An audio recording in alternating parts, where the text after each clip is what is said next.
Hello friends, welcome to GK mind game.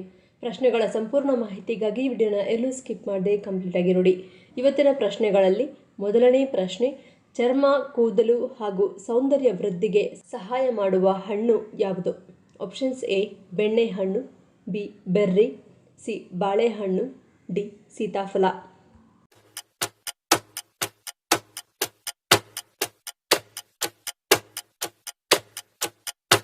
ಸರಿಯಾದ ಉತ್ತರ option B berry. Berry ಹಣ್ಣಿನಲ್ಲಿ ಜೀವಸತ್ವಗಳು ಮತ್ತು ಉತ್ಕರ್ಷಣ ನಿರೋಧಕ ಶಕ್ತಿಯು ಅಧಿಕವಾಗಿರುತ್ತವೆ.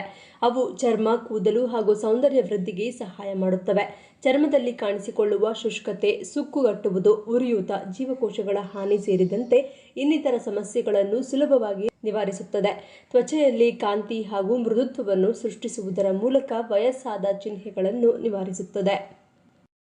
ಎರಡನೇ ಪ್ರಶ್ನೆ, ಎಣ್ಣೆ ಹೊಡೆದಾಗ ಕೆಲವರಲ್ಲಿ ಕಣ್ಣುಗಳು ಕೆಂಪಗಾಗಲು ಕಾರಣವೇನು? ಆಪ್ಷನ್ಸ್ ಎ ರಕ್ತದೊತ್ತಡ, ಬಿ ಒಣ ಕಣ್ಣು, ಸಿ ರಕ್ತನಾಳ ಸಡಿಲ, ಡಿ ಆಮ್ಲಜನಕ ಕೊರತೆ.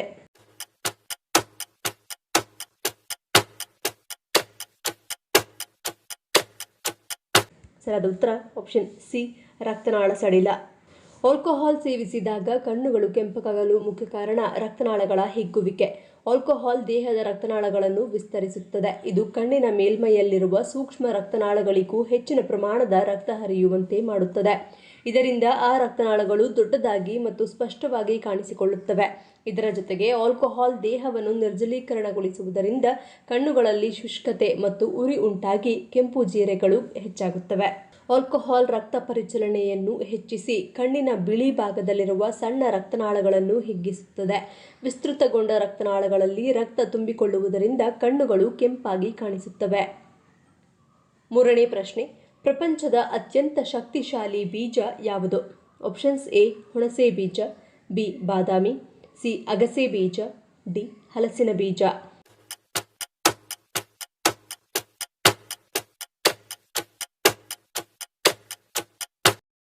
ಸರಿಯಾದ ಉತ್ತರ ಆಪ್ಷನ್ ಎ ಹುಣಸೆ ಬೀಜ. ಮೂಳೆ ಕಬ್ಬಿಣದಂತೆ ಗಟ್ಟಿಯಾಗಬೇಕಾದರೆ ಈ ಬೀಜವನ್ನು ಸೇವಿಸಬೇಕು. ಈ ಬೀಜ ಹುಣಸೆ ಹಣ್ಣಿಗಿಂತ 100 ಪಟ್ಟು ಹೆಚ್ಚು ಶಕ್ತಿಯನ್ನು ಹೊಂದಿದೆ, ಏಕೆಂದರೆ ಇದರಲ್ಲಿ ಅಷ್ಟು ಆರೋಗ್ಯ ಪ್ರಯೋಜನವಿದೆ. ಇದನ್ನು ಒಲೆ ಮೇಲೆ ಚೆನ್ನಾಗಿ ಹುರಿದು ಇದರ ಸಿಪ್ಪೆ ತೆಗೆದು ಉಪ್ಪು ನೀರಿನಲ್ಲಿ ನೆನೆಸಿಡಿ. ಬೆಳಗ್ಗೆ ಎದ್ದು 1 ಅಥವಾ 2 ಬೀಜಗಳನ್ನು ತಿನ್ನಿ. ಇದು ನಿಮ್ಮ ಹೊಟ್ಟೆ ಸುತ್ತ ಇರುವ ಬೊಜ್ಜನ್ನು ಕರಗಿಸುತ್ತದೆ. ಈ ಹುಣಸೆ ಬೀಜಗಳನ್ನು ಸೇವನೆ ಮಾಡುವುದರಿಂದ ಐರನ್ ಹಾಗೂ ಕ್ಯಾಲ್ಸಿಯಂ ಅಂಶ ಜಾಸ್ತಿಯಾಗುತ್ತದೆ.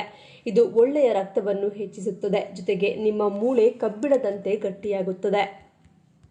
ನಾಲ್ಕನೇ ಪ್ರಶ್ನೆ, ಹಾಲಿಗೆ ಬೆಲ್ಲವನ್ನು ಸೇರಿಸಿ ಕುಡಿಯುವುದರಿಂದಾಗುವ ಪರಿಣಾಮವೇನು?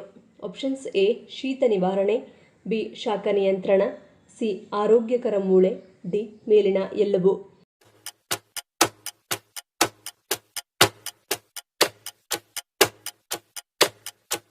ಸರಿಯಾದ ಉತ್ತರ ಆಪ್ಷನ್ ಡಿ ಮೇಲಿನ ಎಲುಬು. ಹಾಲು ಮತ್ತು ಬೆಲ್ಲವು ಜೀರ್ಣಾಂಗ ವ್ಯವಸ್ಥೆಯಲ್ಲಿ ಶುಷ್ಕತೆಯನ್ನು ಕಡಿಮೆ ಮಾಡಲು ಸಹಾಯ ಮಾಡುತ್ತದೆ. ಹೆಚ್ಚುವರಿ ಶಾಖ ಮತ್ತು ಅತಿಯಾದ ಶೀತವನ್ನು ಕಡಿಮೆ ಮಾಡುತ್ತದೆ. ಇದು ಶಾಂತತೆ ಮತ್ತು ಸ್ಥಿರತೆಯನ್ನು ಉತ್ತೇಜಿಸಲು ಸಹಾಯ ಮಾಡುತ್ತದೆ. ನಿದ್ರೆಯ ಸಮಸ್ಯೆಗಳು ಮತ್ತು ನಿದ್ರಾಹೀನತೆಗೆ ಇದು ಅತ್ಯುತ್ತಮ ಪರಿಹಾರವಾಗಿದೆ.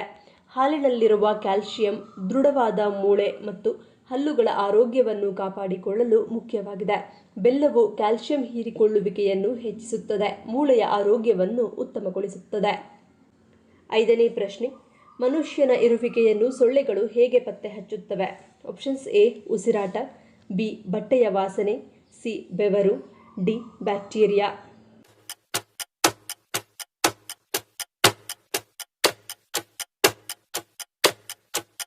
ಸರಿಯಾದ ಉತ್ತರ ಆಪ್ಷನ್ ಎ ಉಸಿರಾಟ. ಮನುಷ್ಯನ ಇರುವಿಕೆಯನ್ನು 10-20 ಮೀಟರ್ ದೂರ ಇರುವ ಸೊಳ್ಳೆಗಳು ನಾವು ಬಿಟ್ಟ ಕಾರ್ಬನ್ ಡೈಆಕ್ಸೈಡ್ನ ವಾಸನೆಯಿಂದ ಗ್ರಹಿಸುತ್ತವೆ. ವಾಸನೆಯ ಗ್ರಹಿಕೆಯಾದ 1-2 ಸೆಕೆಂಡ್ನಲ್ಲಿ ಅವು ಮನುಷ್ಯನ ಶರೀರದ ಮೇಲೆ ಕೂತಿರುತ್ತವೆ. ಮನುಷ್ಯನ ಚರ್ಮದ ಮೇಲಿರುವ ಬ್ಯಾಕ್ಟೀರಿಯಾಗಳು ಮತ್ತು ಚರ್ಮದ ಮೇಲೆ ಉತ್ಪತ್ತಿಯಾಗುವ ಕೆಲ ರಾಸಾಯನಿಕಗಳ ವಾಸನೆಯ ಆಧಾರದ ಮೇಲೆ ಆ ವ್ಯಕ್ತಿಯ ರಕ್ತದ ಗುಂಪನ್ನು ಕೂಡ ಈ ಚಿಕ್ಕ ಸೊಳ್ಳೆ ಗುರುತಿಸಬಲ್ಲದು. ಗರ್ಭಿಣಿಯರ ರಕ್ತ ಸೊಳ್ಳೆಗೆ ಅಚ್ಚುಮೆಚ್ಚು ಮತ್ತು ಅದರ ಸಂತತಿಯ ಅಭಿವೃದ್ಧಿಗೆ ಗರ್ಭಿಣಿಯರ ರಕ್ತ ಹೆಚ್ಚು ಪೋಷಕಾಂಶಗಳನ್ನು ಒದಗಿಸುತ್ತದೆ. ಅದಕ್ಕಾಗಿಯೇ ಗರ್ಭಿಣಿಯರನ್ನು ಸೊಳ್ಳೆಗಳು ಹೆಚ್ಚು ಟಾರ್ಗೆಟ್ ಮಾಡುತ್ತವೆ. ಆರನೇ ಪ್ರಶ್ನೆ, ಮನೆಯ ಯಾವ ದಿಕ್ಕಿನಲ್ಲಿ ಅಕ್ವೇರಿಯಂ ಅನ್ನು ಇಡುವುದು ಮಂಗಳಕರ? ಆಪ್ಷನ್ಸ್ ಎ ಉತ್ತರ, ಬಿ ದಕ್ಷಿಣ, ಸಿ ಪೂರ್ವ, ಡಿ ಪಶ್ಚಿಮ.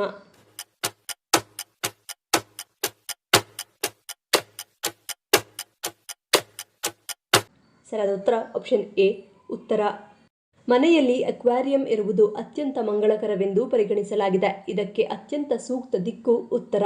ಉತ್ತರ ದಿಕ್ಕು ನೀರಿನ ಅಂಶವನ್ನು ಪ್ರತಿನಿಧಿಸುತ್ತದೆ ಎನ್ನುವ ನಂಬಿಕೆ ಇದೆ. ಈ ದಿಕ್ಕಿನಲ್ಲಿ ಅಕ್ವೇರಿಯಂ ಇಟ್ಟುಕೊಳ್ಳುವುದು ನಿಮ್ಮ ಮನೆಗೆ ಸಂತೋಷ ಮತ್ತು ಅದೃಷ್ಟವನ್ನು ತರುತ್ತದೆ. ಮೀನುಗಳನ್ನು ಮಂಗಳಕರ ಸಂಕೇತವೆಂದು ಪರಿಗಣಿಸಲಾಗಿದೆ. ಪ್ರತಿದಿನ ಮೀನುಗಳಿಗೆ ಆಹಾರ ನೀಡುವ ಮೂಲಕ ಗ್ರಹಗಳ ದುಷ್ಪರಿಣಾಮಗಳನ್ನು ತೆಗೆದುಹಾಕಲಾಗುತ್ತದೆ. 7ನೇ ಪ್ರಶ್ನೆ, ಅತಿ ಹೆಚ್ಚು ಸಕ್ರಿಯ ಜ್ವಾಲಾಮುಖಿಗಳನ್ನು ಹೊಂದಿರುವ ದೇಶ ಯಾವುದು? Options A Japan, B Russia, C Indonesia, D Ethiopia.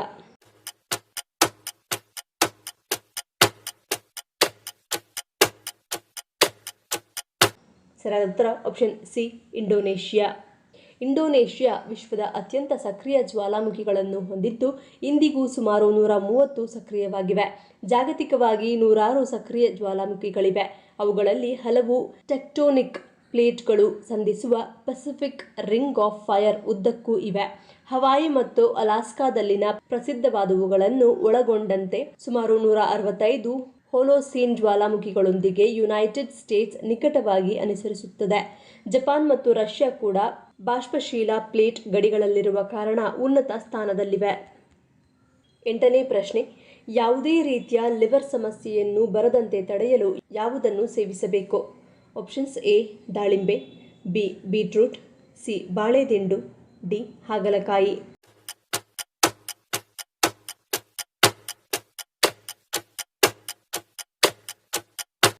ಸರಿಯಾದ ಉತ್ತರ ಆಪ್ಷನ್ ಬಿ ಬೀಟ್ರೂಟ್. ಬೀಟ್ರೂಟ್ ತನ್ನಲ್ಲಿ ನಮ್ಮ ಲಿವರ್ ಆರೋಗ್ಯಕ್ಕೆ ಅಗತ್ಯವಾಗಿ ಬೇಕಾದ ವಿವಿಧ ಬಗೆಯ ಪೌಷ್ಟಿಕಾಂಶಗಳನ್ನು ಒಳಗೊಂಡಿದೆ. ಬೀಟ್ರೂಟ್ ನಮ್ಮ ಲಿವರ್ ಭಾಗವನ್ನು ಉರಿಯೂತದಿಂದ ರಕ್ಷಿಸುತ್ತದೆ ಮತ್ತು ವಿಷಕಾರಿ ಅಂಶ ಮುಕ್ತವಾಗಿಸುತ್ತದೆ. ಪ್ರತಿದಿನ ಬೀಟ್ರೂಟ್ ಜ್ಯೂಸ್ ಕುಡಿಯುವ ಅಭ್ಯಾಸ ಮಾಡಿಕೊಂಡರೆ ಬಹಳ ಸುಲಭವಾಗಿ ನಿಮ್ಮ ಲಿವರ್ ಸ್ವಚ್ಛವಾಗುತ್ತದೆ ಮತ್ತು ಲಿವರ್ ಕಾರ್ಯಚಟುವಟಿಕೆ ಕೂಡ ಉತ್ತಮಗೊಳ್ಳುತ್ತದೆ. ಫ್ಯಾಟಿ ಲಿವರ್ ಕಾಯಿಲೆ ಬರದಂತೆ ತಡೆಯುತ್ತದೆ. ತನ್ನ ಆಂಟಿ ಇನ್ಫ್ಲಮೇಟರಿ ಮತ್ತು ಆಂಟಿ ಆಕ್ಸಿಡೆಂಟ್ ಗುಣಲಕ್ಷಣಗಳಿಂದ ನಮ್ಮ ದೇಹದ ವಿಷಕಾರಿ ಅಂಶಗಳನ್ನು ಹೊರಹಾಕುತ್ತದೆ. 9ನೇ ಪ್ರಶ್ನೆ, ಹೆಚ್ಚು ಸಮಯ ನಿದ್ದೆ ಮಾಡುವುದರಿಂದ ಏನಾಗುತ್ತದೆ? ಆಪ್ಷನ್ಸ್ ಎ ಒತ್ತಡ ನಿವಾರಣೆ, ಬಿ ಆರೋಗ್ಯ ವೃದ್ಧಿ, ಸಿ ಮಧುಮೇಹ, ಡಿ ಹೃದಯಾಘಾತ.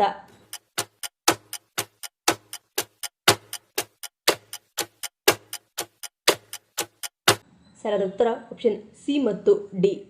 ದಿನಕ್ಕೆ 9 ಗಂಟೆಗಳಿಗಿಂತ ಹೆಚ್ಚು ನಿದ್ದೆ ಮಾಡುವುದನ್ನು ಅತಿಯಾದ ನಿದ್ದೆ ಅಥವಾ ಹೈಪರ್ ಸೋಮ್ನಿಯಾ ಎನ್ನಲಾಗುತ್ತದೆ.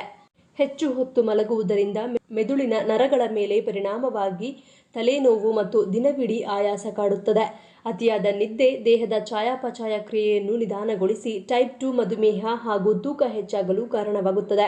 ನಿರಂತರವಾಗಿ ಹೆಚ್ಚು ನಿದ್ರಿಸುವುದರಿಂದ ರಕ್ತದೊತ್ತಡ ಮತ್ತು ಹೃದಯ ಸ್ನಾಯುಗಳ ತೊಂದರೆ ಉಂಟಾಗಿ ಹೃದಯಾಘಾತ ಅಥವಾ ಪಾರ್ಶ್ವವಾಯು ಅಪಾಯ ಹೆಚ್ಚಾಗುತ್ತದೆ. ಅತಿಯಾದ ನಿದ್ರೆಯು ಮನಸ್ಸಿನ ಸ್ಥಿತಿಯ ಮೇಲೆ ಪರಿಣಾಮ ಬೀರಿ ಖಿನ್ನತೆ ಹಾಗೂ ಮಾನಸಿಕ ಜಡತೆಗೆ ದಾರಿ ಮಾಡಿಕೊಡುತ್ತದೆ. 10ನೇ ಪ್ರಶ್ನೆ, ಭಾರತಕ್ಕೆ ಕಬ್ಬು ಪರಿಚಯಿಸಿದವರು ಯಾವ ದೇಶದವರು? ಆಪ್ಷನ್ಸ್ ಎ ಬ್ರಿಟಿಷರು, ಬಿ ಭಾರತೀಯರು, ಸಿ ಪೋರ್ಚುಗೀಸರು, ಡಿ ಫ್ರೆಂಚರು.